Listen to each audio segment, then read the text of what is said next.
Hello guys, welcome. So tingnan natin kung kanino tong energy. Pwedeng sa'yo, pwede rin sa person mo. So be open-minded po, hindi halos lahat makaresonate. Thank you nga po pala sa mga nagsusubscribe, sa mga bumabalik. Maraming salamat. So piliin nyo lamang kung alin part kayo makaka-resonate sa reading natin, okay? Kasi hindi halos lahat masasakop nyo itong ating binabasa rito. Okay, start na tayo. Give me the message.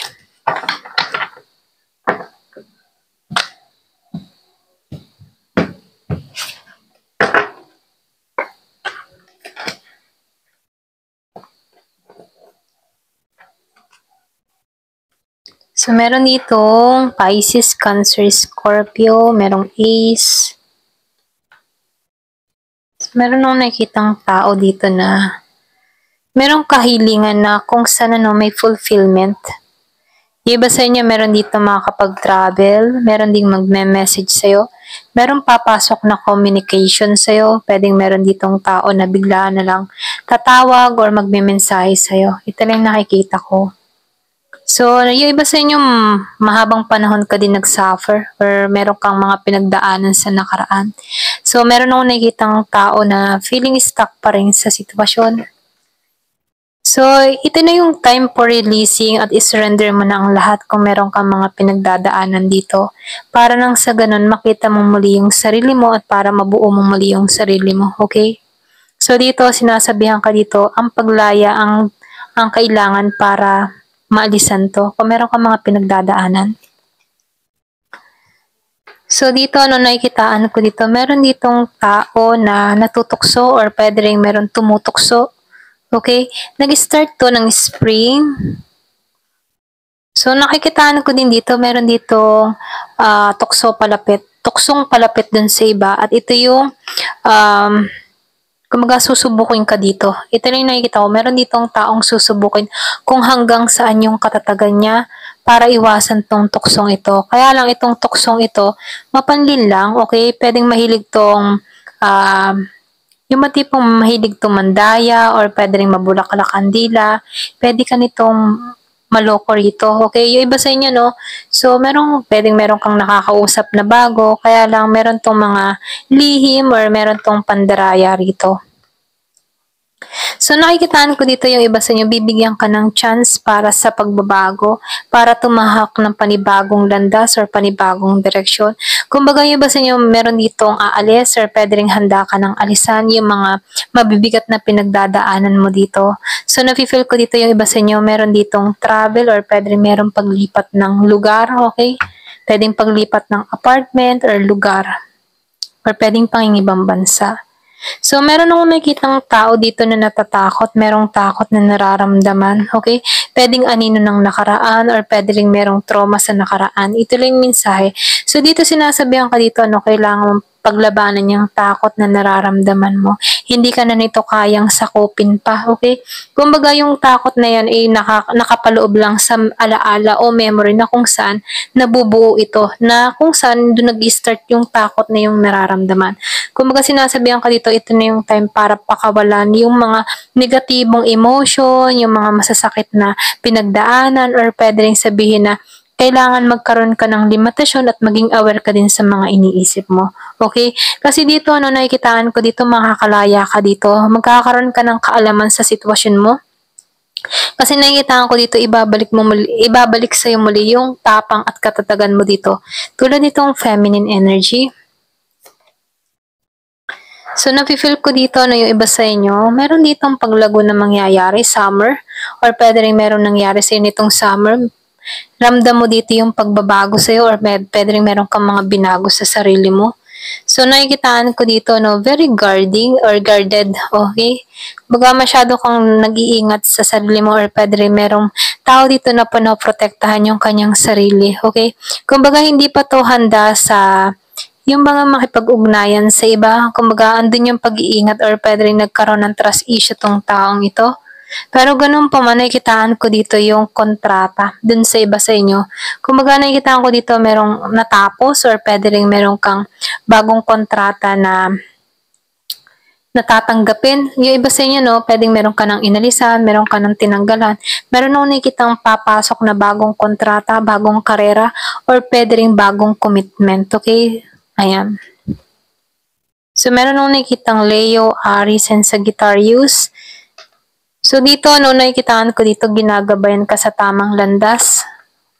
Ayan yung iba sa inyo, no, ginagabayan ka sa tamang landas, meron kang dinadasal, meron kang pinapanalangin, meron kang gustong mangyari sa buhay mo at ginagabayan ka dito para magtagumpay. So, tingnan pa natin kung ano pa yung mensahe.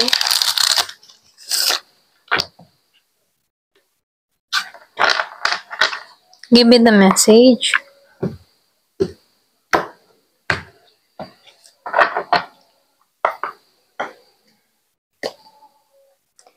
So, past happen, meron nangyari sa nakaraan. Ito lang nakikita ko, pwedeng meron kang history na pinagdadaanan. Yung iba sa inyo, karmic. So, napifeel ko dito, meron nakaranas ng third party. Ayan. Or nakaranas na pinat ka sa third party or pwede rin meron kang natuklasan, meron kang nasaksihan. Kumbaga, meron ditong karmic at ito yung naging lesson sa'yo. So, nangyari ito nung nakaraan or pwede rin nakaraang taon or nakaraang buwan. Meron akong nakikitang third party, merong nag-cheat, niloko, ganyan. So, dito pumapasok dito yung realization. Yung iba sa inyo nagkakaroon ka ng clarity or pwede rin nagiging aware ka na sa mga gagawin mong hakbang. Meron kang mga natuklasan na kung saan nagkakaroon ka na ng kaliwanagan. Yung iba sa inyo, lumabas ulit yung Divine Feminine. 2 beses na lumabas yung Divine Feminine. Andito ka sa point na naging independent ka. Alam mo na kung ano yung hangganan mo. Alam mo na kung saan mo ilalagay yung sarili mo. Kasi nagkakaroon ka ng realization na kung saan binabangon mong muli yung sarili mo. Okay? Kumbaga ikaw, naninindigan ka, nagkakaroon ka ng authority para sa sarili mo na kung saan ito yung tinanggalan sa'yo. Ngunit ngayon, nakikitaan ko dito na binabalik muli sa iyo yung katatagan mo. Okay? So, meron akong nakikitang nalulungkot. Pwede yung panahon na nalulungkot ka, dun mo natagpuan yung realization, dun mo natagpuan na nasa karmic relationship ka, at dun mo natagpuan na kailangan ng bumangon, okay? Kasi dun mo natagpuan yung lungkot, sakit, at dun ka nakaranas ng kapighatian.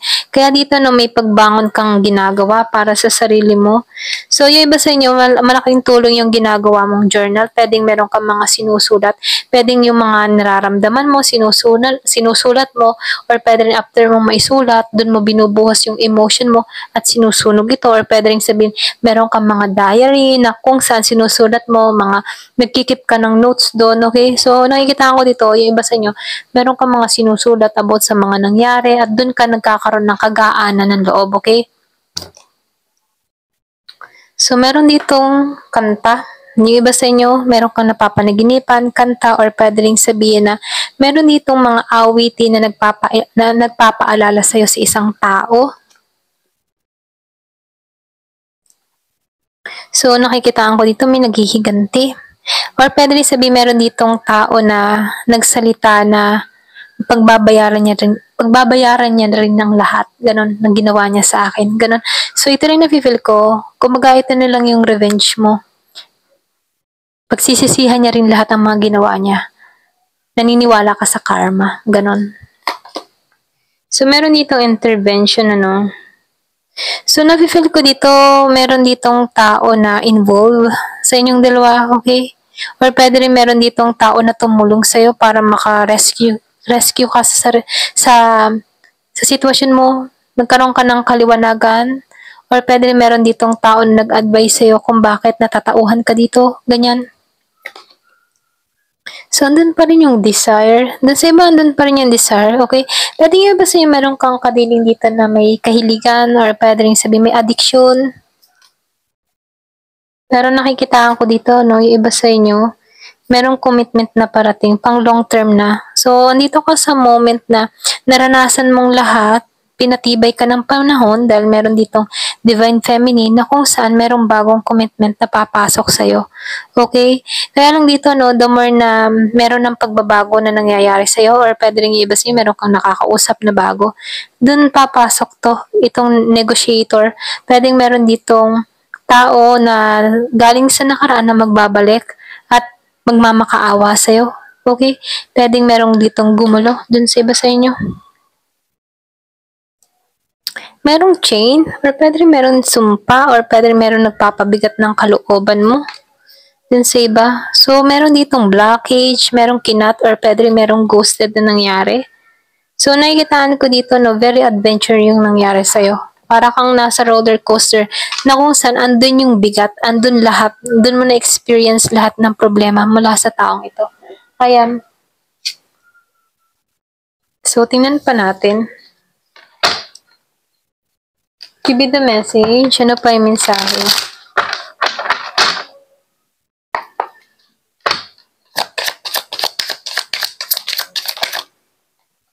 So, nakikitaan ko dito, no, meron ditong hot and cold. Maraming beses mo na tong pinatawad itong tao na to, kaya meron ditong nagdesisyon. So, meron nag-i-spy, kumbaga ini-spy ka sa social network, naghahanap ng information. Ito yung pamamaraan niya para malaman kung ano nangyayari sa'yo. Pwedeng meron nag-i-stalk sa Facebook mo, or pwedeng merong nagtutok sa... So, meron lasting talaga, no? Meron ditong tao na talagang non-committed siya, pero mahilig siya. Ganun. Alam mo yung tipo na gusto ka niya, pero ayaw niya ng pang long term, basta't meron lang nakukuha siya sa'yo. Ganon, okay? So, last lang, libog, ganon. Libog lang yung intention sa'yo. Yan, yung iba sa inyo, no? So, meron ditong memories, meron ditong nagre-reminiscing, merong bittersweet, or pwede rin, takloban ko to, no? Merong bittersweet. So, meron akong nakikita ditong nakakaalala, meron nagiging matigas, pero naaalala pa rin niya yung mga matatamis na samahan nila, ganyan. So, nakikitaan ko dito, no, meron unstable, hindi siya matatag, apektado talaga siya. Meron taong apektado dito, ganyan. So, kung ano man yung nararanasan mo, no, na nagpapasakit sa kalooban mo, just pray at pakawalan mo na kung sobrang nahihirapan ka na talaga. So, dito, no, so nakikita ko dito, meron ditong buntis, or pwede rin merong nabuntis dito, or pwede rin andun yung pagiging niyang single mother, okay, single father. Kung doon sa iba, pwedeng ibinigay na lang sa yung bata at umalis yung kapareha mo, or pwede rin ikaw yung nabuntis dito, na kung saan iniwan ka dito sa ere. Mga ganun, no? So, nakikita ko dito, merong single mother, single father, ganyan. So, meron akong nakikita ang nagmamanifest, merong humihiling, nagtitiwala pa rin na magbabalik pa rin yung person niya dito at umaasa pa rin tong tao na to na may pagbabago pang magaganap sa kanya rito. Ayan, ito lang yung nakikita ko dito. Ayan, thank you for watching. Love and peace.